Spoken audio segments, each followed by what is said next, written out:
The sound of glasses shattering across the Thompson mansion hall, followed by a deafening silence, seemed to freeze time. Robert Brooks remained motionless, champagne dripping down his rented suit, while 300 pairs of eyes watched him with a mix of pity and disdain. The toast to the happiness of his only daughter had just turned into his moment of greatest humiliation. How uncouth! Eleanor Thompson's cutting voice broke the silence. First that peculiar pronunciation and now this. Perhaps we should keep the celebrations more appropriate for the occasion. Emily Brooks, still in her stunning wedding dress, watched the scene with growing horror. Her father, the man who had sacrificed everything to give her a better life, stood there drenched and humiliated, on what should have been the happiest day of their lives. The stifled laughter of the guests began to fill the air, like an invisible poison spreading through the hall. What was unfolding was the culmination of a tension that had been building ever since Emily, a literature teacher at a public school, had accepted the proposal from James Thompson, heir to one of the city's most prestigious families.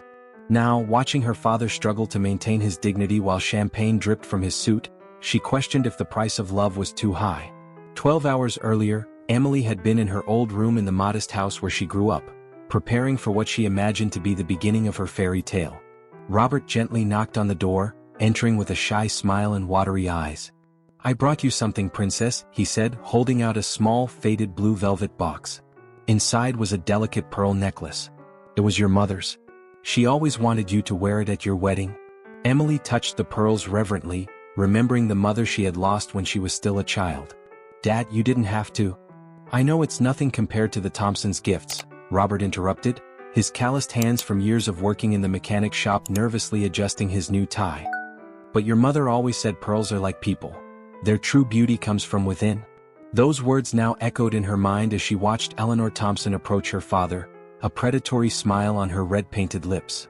"Darling," Eleanor spoke loudly enough for everyone to hear, "perhaps it's best if you step out and compose yourself. I'm sure one of the servants can lend you something more suitable to wear." Robert swallowed hard but kept his head held high. "I appreciate your concern, Mrs. Thompson, but I'd rather stay by my daughter's side." James, who had been frozen, finally moved toward his new wife, but his hesitation didn't go unnoticed by Emily. It was as if he were torn between defending the family he had chosen and maintaining the appearances demanded by his surname. The next moment happened in slow motion. Emily watched as her best friend, Emma, discreetly handed a towel to Robert. She saw Eleanor make a dismissive gesture for the waiters to remove the glass shards, as if cleaning up a particularly unpleasant mess. And above all, she saw the silent dignity with which her father faced every look of contempt. Memories flooded her mind, nights when Robert worked double shifts to pay for her college, the simple snacks yet prepared with love, the rough hands that always found the strength for one more comforting hug. The same man who was now being treated like an intruder in an environment that clearly considered him inferior. It was when Eleanor made her next move that something changed definitively inside Emily. "Darling," the matriarch of the Thompsons said, her voice falsely sweet, "perhaps we should move on to the official photos. We can take some separate ones so we don't ruin the family album." The entire hall seemed to hold its breath. Emily felt the blood boil in her veins. Her gaze met James as she sought support, but found only discomfort and indecision. In that moment, she realized that her marriage would not just be the union of two people, but a constant battle between two worlds that seemed irreconcilable. "The photos will be taken with my father," Emily declared, her voice surprisingly firm. "And he will stay exactly where he is, by my side." The silence that followed was deafening. Eleanor Thompson paled, her smile freezing into a mask of barely concealed distaste. Some guests exchanged nervous glances, while others seemed secretly impressed by the bride's courage. Robert Brooks looked at his daughter with a mix of pride and concern. In his eyes, Emily still saw the same unconditional love that had guided her throughout her life. But now there was also something else, a fear of the price she might pay for standing up for him. The reception continued in an atmosphere of barely concealed tension. The orchestra played elegant waltzes, the waiters served champagne in crystal glasses, and the guests danced and chatted as if nothing had happened. But beneath the surface of normality, something fundamental had changed. During their first dance as a couple, Emily noticed that James was avoiding her gaze. His movements were technically perfect, like everything in the Thompson family, but there was no connection, the kind she had always felt when they were together. It was as if the reality of their social differences, previously ignored in the heat of romance, had finally manifested in all its cruel clarity. "You didn't have to do that," James whispered as they danced. Mom was just trying to maintain a certain standard.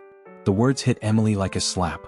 For the first time, she saw clearly the chasm that separated her world from the Thompsons. It wasn't just a matter of money or social status. It was a fundamental difference in values, in character, in humanity. As the night went on, Emily watched her father trying to keep a low profile in a corner of the hall, still with his suit stained but with his dignity intact. Occasionally, she caught the looks of pity or disdain that the guests threw at him, and each one of those looks felt like a small stab to her heart. What should have been the happiest day of her life had turned into a painful awakening. As she smiled mechanically for the photos and accepted congratulations from the guests, Emily began to realize that her fairy tale came with a much higher price than she had imagined. The question that now tormented her wasn't whether she could pay that price, but whether she should. The night was far from over, and Emily already knew that this was only the first battle in a much larger war. What she couldn't yet imagine was that the true trials were only just beginning, and that her choices would have consequences that would affect not only her marriage, but her entire view on love, loyalty, and the true meaning of family. The first week after the wedding passed in a blur of social commitments and forced smiles. Emily and James had decided to postpone their honeymoon due to important cases he needed to resolve at the family law firm. At least that was the official version. The truth, which neither of them dared to admit aloud, was that the incident during the wedding reception had left an invisible crack in their relationship. The couple moved into a penthouse in the city's most exclusive district, a wedding gift from the Thompsons. The apartment was stunning with a panoramic view and impeccable finishes, but to Emily, every luxurious detail seemed to shout how out of place she was in that world. On the early mornings, she found herself looking out the window towards the suburb where her father still lived, feeling a suffocating nostalgia for simpler times. "We need to talk about Sunday dinners," James remarked over breakfast, a week after the wedding. He kept his eyes fixed on the financial newspaper, avoiding his wife's gaze. "Mom expects us to attend the family lunches every week. It's a Thompson tradition." Emily felt her stomach drop. Sunday lunches had always been sacred with her father. It was the one day he allowed himself to close the shop earlier, preparing his famous roast with potatoes, a recipe he inherited from his own mother. "We can alternate Sundays," she suggested, trying to keep her voice neutral. "One week with your family, another with my dad." James finally lowered the newspaper, his expression a mix of discomfort and irritation. "Emily, you need to understand our social position. These lunches are not just family meals. They're events where important connections are maintained. The future of the firm depends on these relationships. And the future of our marriage depends on respecting both families," she responded, feeling the familiar wave of frustration rise in her chest. The silence that followed was broken by the phone. It was Eleanor Thompson, her sugary voice barely masking the usual authority. "Darling, I'm organizing a charity event at the club next weekend. All the wives of the members will be on the organizing committee. It'll be a wonderful opportunity for you to start properly integrating into society." Emily gripped the phone tighter than necessary. "I'm sorry, Eleanor, but I already have plans on Saturday. It's my father's birthday." "Oh," Eleanor's disapproval was palpable in her voice. "Well, I'm sure your father will understand how important this event is for James's standing at the office. After all, dear, you're a Thompson now. Certain social obligations come with the name." After hanging up, Emily found James watching her with a concerned expression. "You're not really going to skip the event, are you?" he asked as if the idea were absurd. "It's my father's birthday, James. 60 years isn't something you celebrate every day. Emily, be reasonable. You can visit him at another time. This event is crucial for my career. Mom is giving you a chance to prove your worth to the family." "Prove my worth?" The words escaped in an indignant whisper. "What about your worth to my family? When was the last time you even asked about my father?" The silence that followed was deafening. James adjusted his tie, a nervous gesture that Emily had come to recognize as a sign of his discomfort with the subject. "I need to go to the office," he finally said, leaving the kitchen without looking back. That afternoon, Emily decided to visit her father at the mechanic's shop. The familiar smell of oil and metal hit her as soon as she entered, bringing a wave of comforting memories. Robert Brooks was bent over the engine of an old car, his skilled hands moving with the precision of decades of experience. "Princess?" His face lit up when he saw her, but Emily noticed the new lines of worry on his forehead. "What a nice surprise. How's married life?" Before she could respond, a customer entered the shop and stopped abruptly when he saw her. It was Richard Peterson, one of the partners at Thompson & Associates. His gaze flickered between Emily in her designer clothes and Robert in his grease-stained mechanic's jumpsuit. "Mrs. Thompson?" he greeted with a forced smile. "What a coincidence to find you here." "Mr. Peterson," Emily replied, straightening her posture. "I see you know my father. He's the best mechanic in town." The discomfort on the man's face was evident. "Yes, well, just a little maintenance. I didn't realize this was your, father's shop." After Peterson hurriedly left, Robert turned to his daughter with a concerned expression. "Maybe it's not a good idea for you to be seen here, Princess. I don't want to cause problems for your marriage." Emily's heart tightened. "Dad, you will never be a problem for me. It's them who need to change, not us." But as she hugged her father, inhaling the familiar smell of grease and honest sweat, Emily couldn't shake the thought that maybe she was being naive. The Thompson world was slowly suffocating her, demanding she choose between two incompatible realities. That night, lying next to James in their king-sized bed with Egyptian cotton sheets, Emily realized she couldn't sleep. Eleanor's words echoed in her mind, "Now you're a Thompson." But did that mean she had to stop being a Brooks? And more importantly, did James really love her for who she was, or only for the person he expected her to become?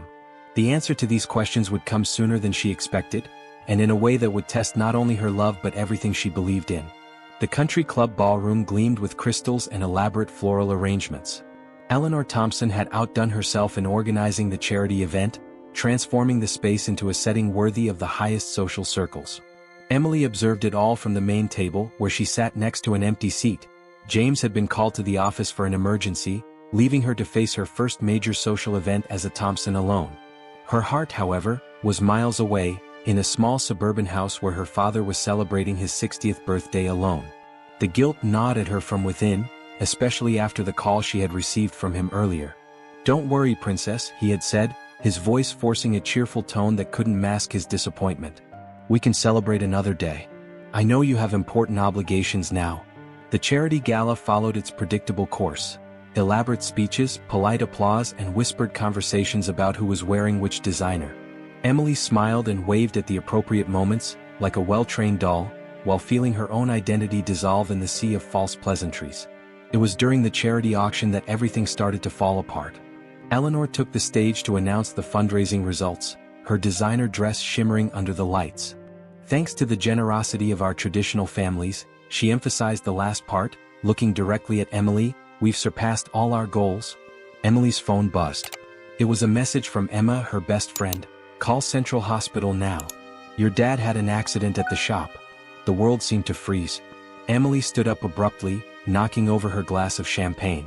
As she ran out of the ballroom, she could hear the murmurs of disapproval from the guests and Eleanor's sharp voice. One can always expect some inappropriate behavior from certain people. At the hospital, reality hit Emily like a punch to the stomach. Robert Brooks was in the ICU, the victim of a serious accident involving a hydraulic jack that had failed while he was working underneath a car. He was alone in the shop, Emma, who worked as a nurse at the hospital, explained. "He usually doesn't work on Saturdays, but he said he needed to finish some jobs since he wouldn't be celebrating today." The guilt was like acid running through her veins. While the doctors fought to stabilize her father, Emily desperately tried to reach James. All her calls went straight to voicemail. The emergency at the office was beginning to seem more and more suspicious. After 3 hours of agony, Emma appeared with news. "He's stable, but..." She hesitated. "There are complications. The surgery and necessary treatment are expensive, Emily. Very expensive." It was at this moment that James finally arrived, still wearing the tuxedo from the charity event. The unmistakable scent of a woman's perfume lingered on his shirt. "Where were you?" Emily asked, her voice trembling with anger and disappointment. "I can explain," he started, but was interrupted by the arrival of Eleanor, who entered the hospital corridor as if she were stepping into her private club. "What a sad situation," she declared, looking around with disgust. "James, darling, I've arranged for Mr. Brooks to be transferred to a hospital more fitting for his social status. We can't have a Thompson's father-in-law in a public hospital." "He's not going anywhere," Emily said firmly. "His best doctors are here." "Don't be foolish, dear," Eleanor smiled condescendingly. "You're a Thompson now. Let me handle this." "How have you handled your son tonight?" Emily shot back, watching James go pale. "While my father was dying, your son was with Rebecca Morgan, wasn't he? The emergency at the office, had long blonde hair and was wearing Chanel No. 5? The hospital corridor was eerily silent. Eleanor was the first to recover. "Well, darling, you didn't really expect James to be faithful to someone of your background, did you?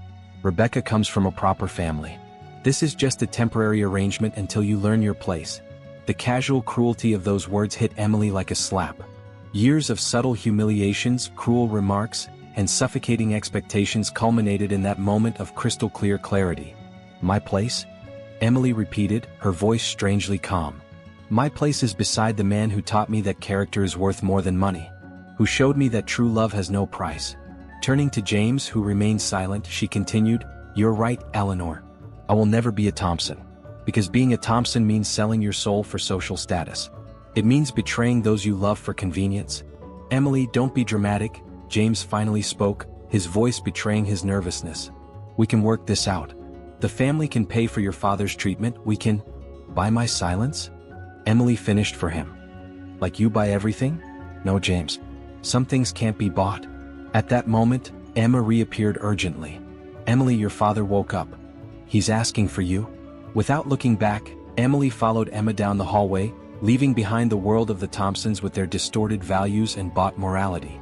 As she entered the ICU room and saw her father, fragile but alive, she knew she had made the right choice. What she didn't know was that her decision to break away from the Thompsons would set off a chain of events that would test not only her strength but also reveal long-buried truths about both families.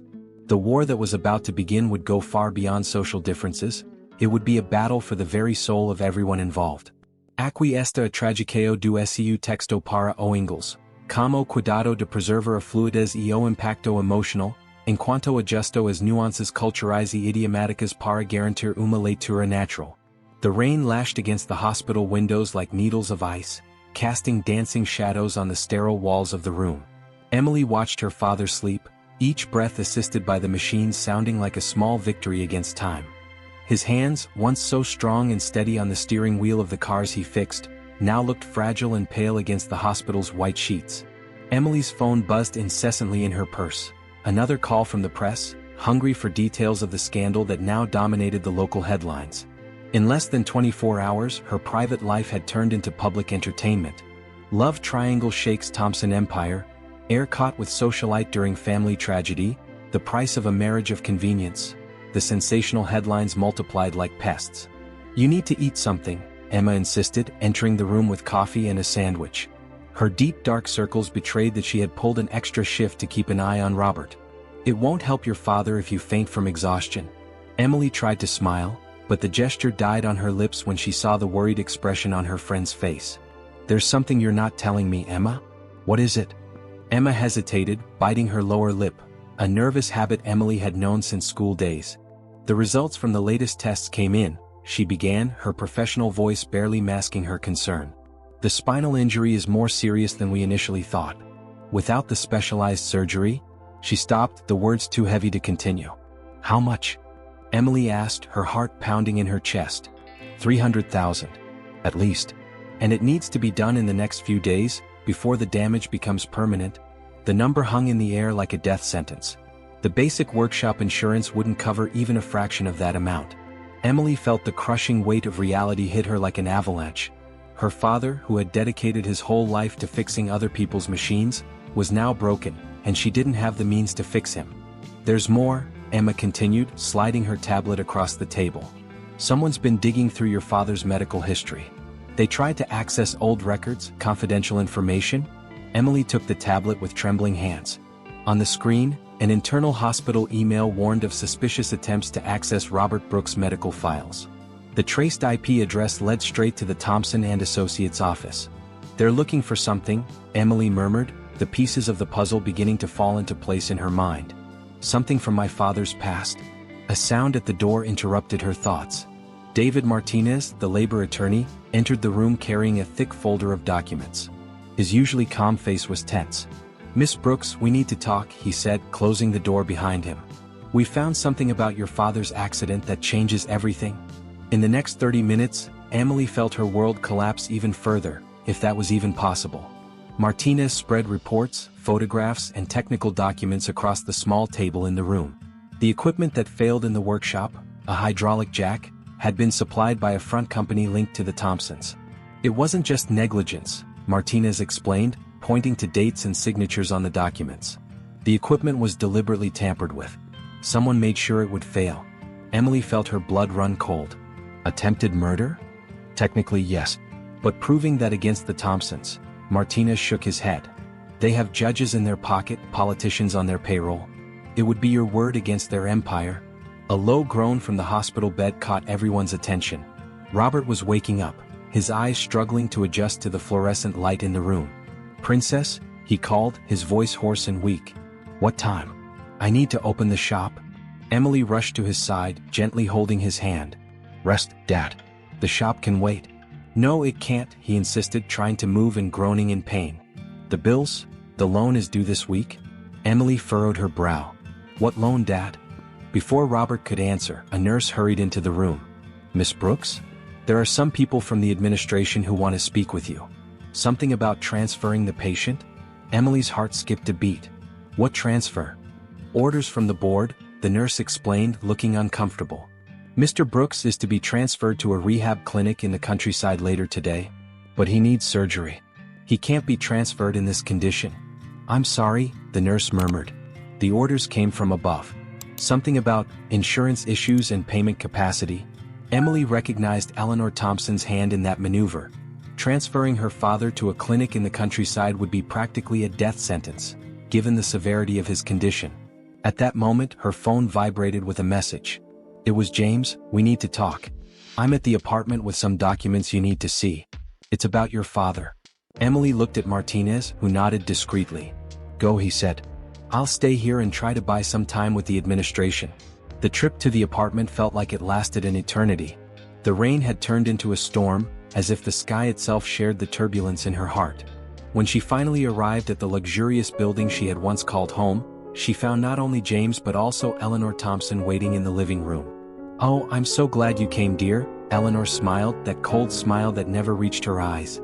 "We have much to discuss about your father's future."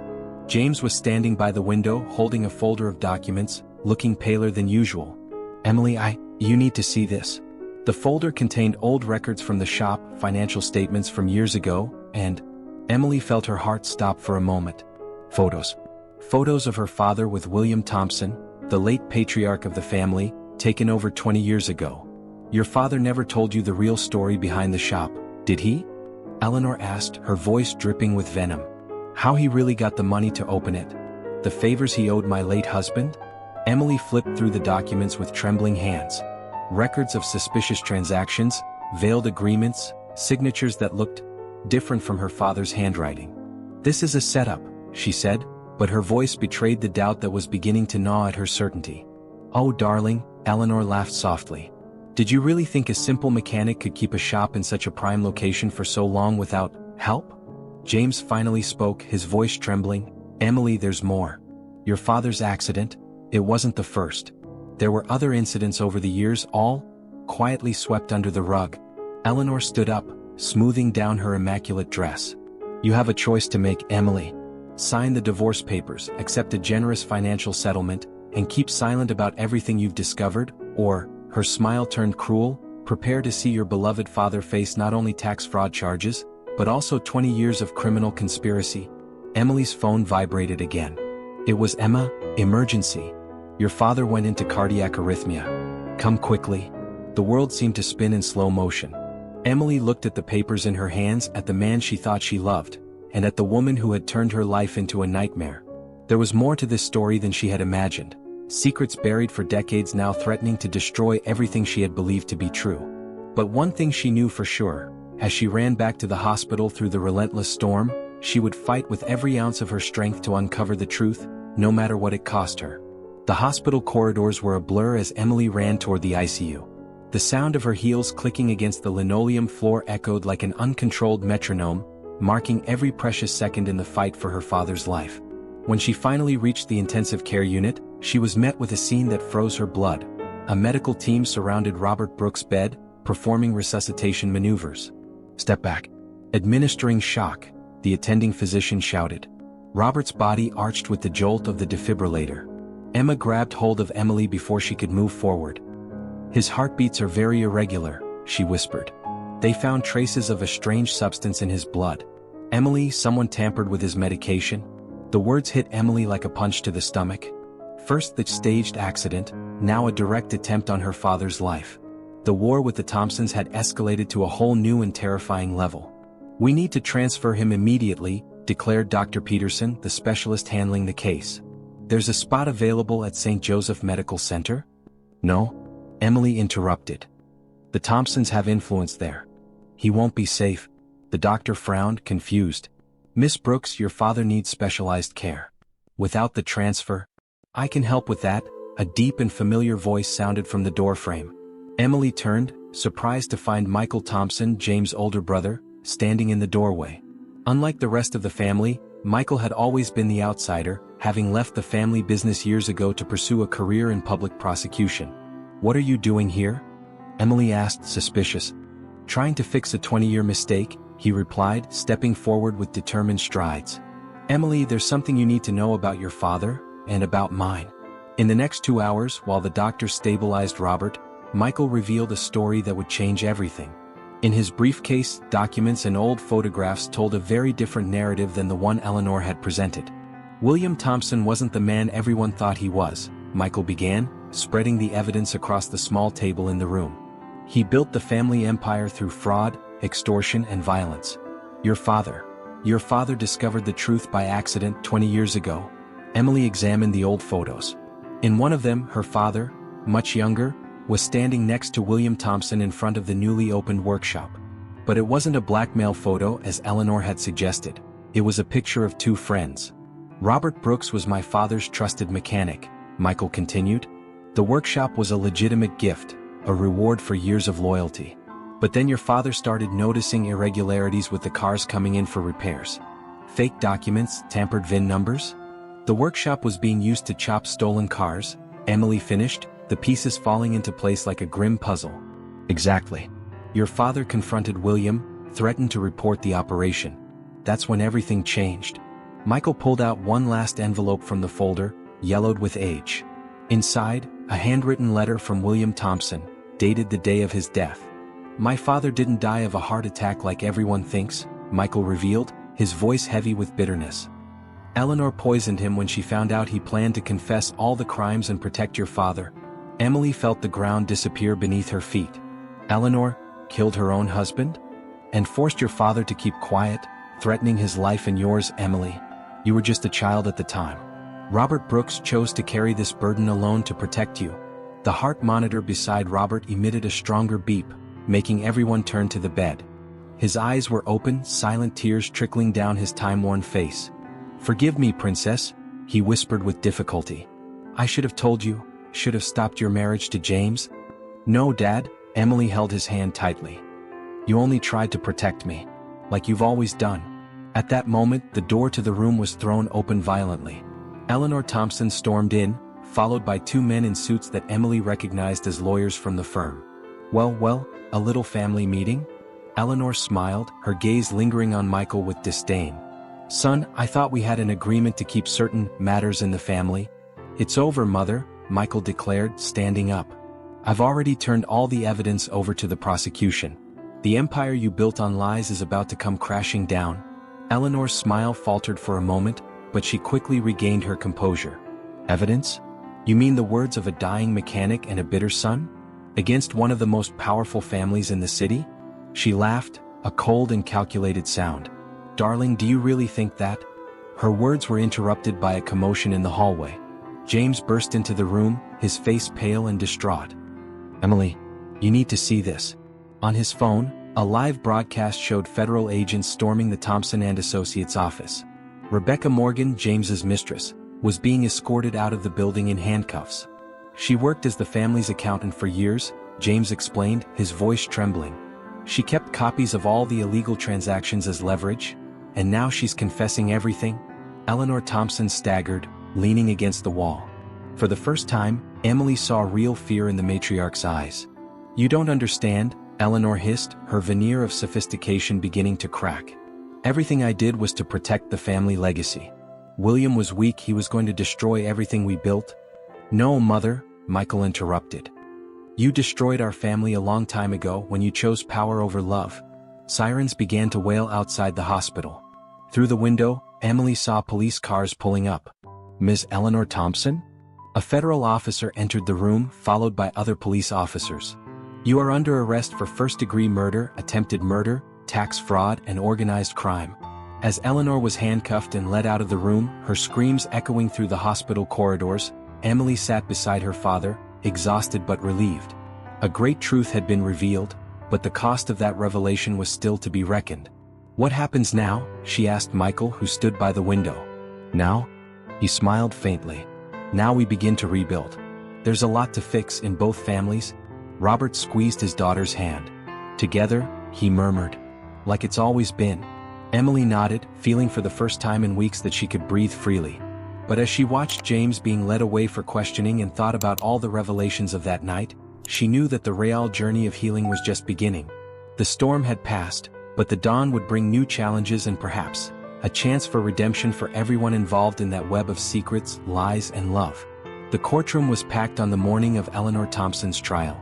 After 3 months of investigations, dozens of testimonies, and a flood of evidence, the day of the verdict had finally arrived. Emily sat in the front row next to her father, who was still recovering but had insisted on being present. Robert Brooks had lost weight and a cane now helped him walk, but his eyes still held the same determined gleam as always. The back surgery had been a success, thanks to a victim compensation fund set up after the seizure of the Thompsons' assets. All rise for the Honorable Judge Henderson, the court officer announced. The ensuing silence was almost tangible. Eleanor Thompson, dressed in an elegant gray suit that did little to mask her pallor, held her head high, as if she were still the queen of her small empire. Beside her, James seemed to have aged a decade in the last few months. Before I pronounced the sentence, the judge began, adjusting her glasses. There is a special request from the prosecution. Mr. Thompson? Michael rose from his seat, his posture straight, in contrast to the weight of the words he was about to speak. Your Honor, the prosecution would like to present one final piece of evidence. A recording found in William Thompson's personal vault, which has only now been decoded. A murmur ran through the room as a technician brought in an old tape recorder. The voice of William Thompson, recorded 2 decades earlier, filled the room. If you're hearing this, then my suspicions about Eleanor were correct. She found out about my decision to confess everything to the police. Robert, my friend, forgive me. You were right from the start. We should have stopped while we could. Eleanor, she's not who everyone thinks. The Thompson empire was built on blood and lies, and she's always been the true architect of it all. Eleanor abruptly stood up, her face twisted in fury. What? William was weak, he never understood what it took to maintain power.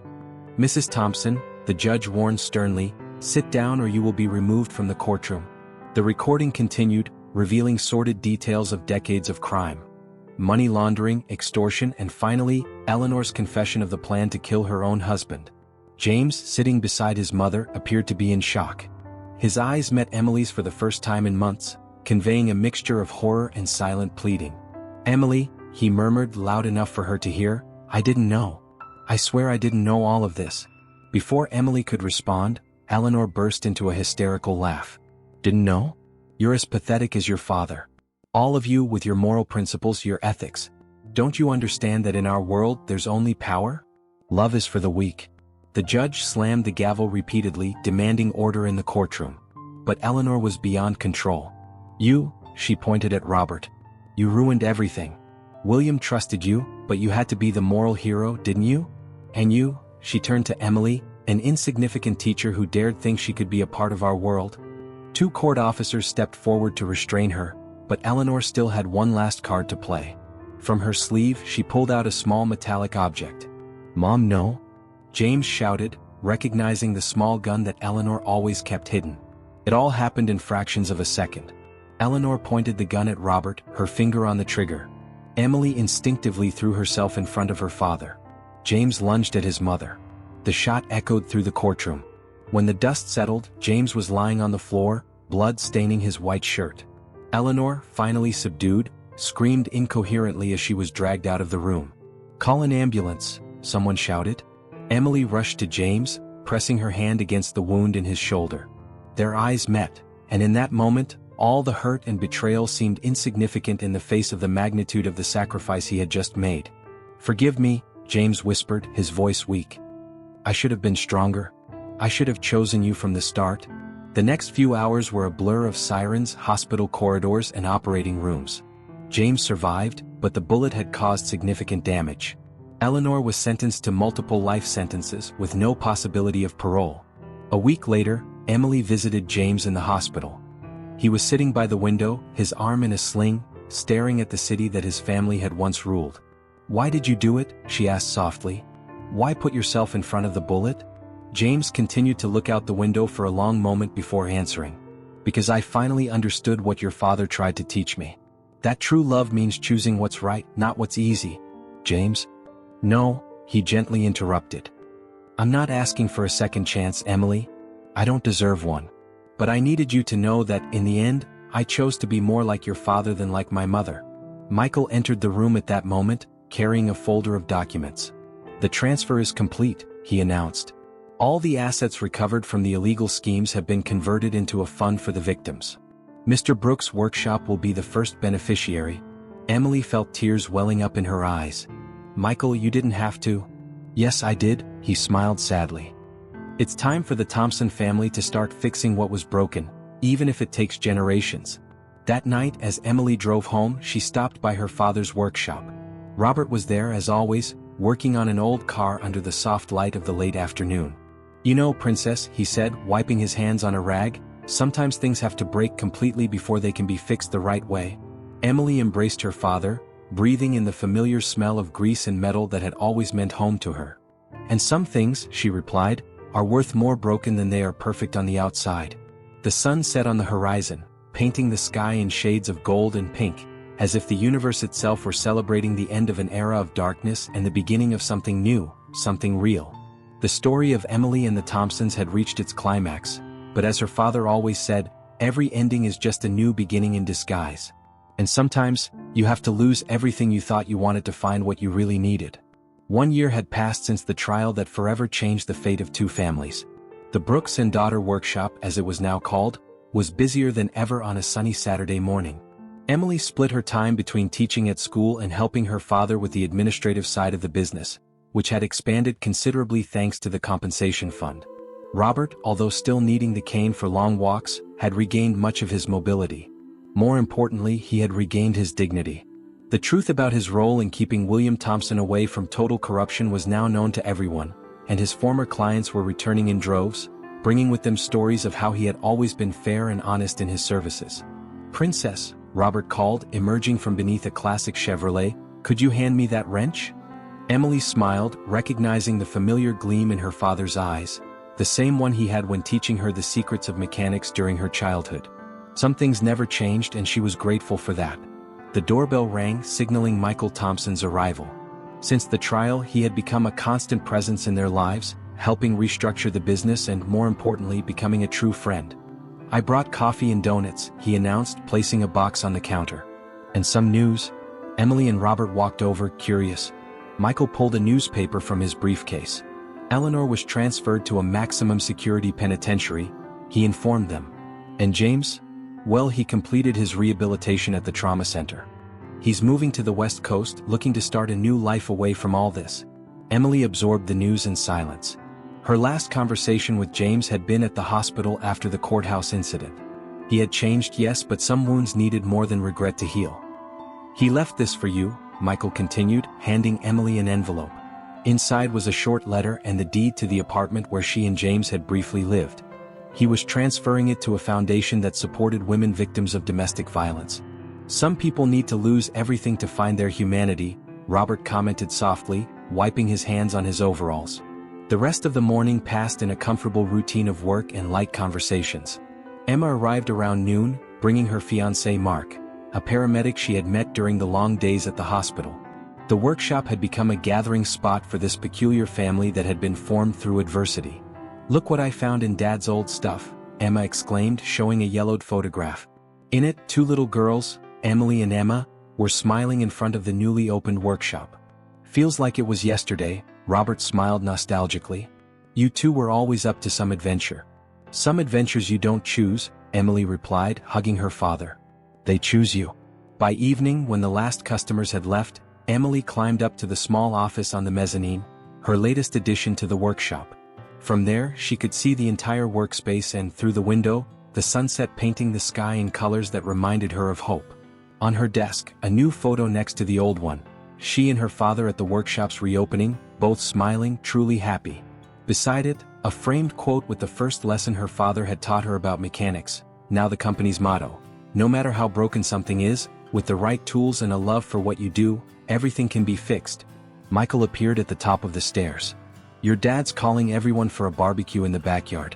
He said he has an important announcement. In the small garden behind the workshop, under the string lights Emma had insisted on hanging, Robert Brooks gathered his peculiar family. Emma and Mark, Michael, a few old mechanics who were more family than employees, and Emily, his greatest masterpiece as he used to say. When William Thompson gave me the chance to open this workshop, he began, his voice thick with emotion. I promised myself I would build something my daughter could be proud of. Something honest, true. There were times I thought I had failed, times when the weight of secrets nearly broke me. He paused, looking directly at Emily. But my daughter taught me that sometimes we need to go through the fire to become stronger. She taught me that true love isn't just about protecting. It's about trusting, growing, and, when necessary, fighting for what's right. Raising his glass of soda, since he couldn't drink alcohol due to his medication, Robert made his announcement. From today on, Emily is not just my daughter and partner, she is the new majority owner of Brooks & Daughter. It's more than time for these old tools to pass the baton. Tears freely ran down Emily's face as she embraced her father. All the suffering, the discoveries, and the losses of the past year now seemed like necessary pieces of a larger puzzle. One that didn't form a story of vengeance or justice, but one of love, redemption, and new beginnings. Michael raised his glass. To the Brooks, who taught us that family isn't about blood or name, but about the choices we make every day. To new beginnings, Emma added. And to love, Emily finished, looking at her father, which, even when broken, can be the start of something even more beautiful. The sun finally set on the horizon, but unlike the twilight of a year ago, this one didn't mark an end but a new dawn. Because some stories don't end, they just change chapters. And this story, like so many others of love, loss, and redemption, reminds us that sometimes we must lose a dream to find an even greater destiny. Dear friends of the Life Stories channel, this was yet another real story that makes us reflect on the true meaning of family, love, and integrity. If you were moved by Emily and Robert's journey, don't forget to like and subscribe to the channel. Your comments mean a lot to us. Tell us what you thought of this intense story and if you'd like to hear more narratives like this. Share your own stories in the comments as well. Who knows, the next story we tell might be yours. Don't forget to hit the bell icon so you don't miss any new posts from Life Stories. Together, we'll continue sharing stories that touch the heart and make us believe in the power of true love. Until the next story.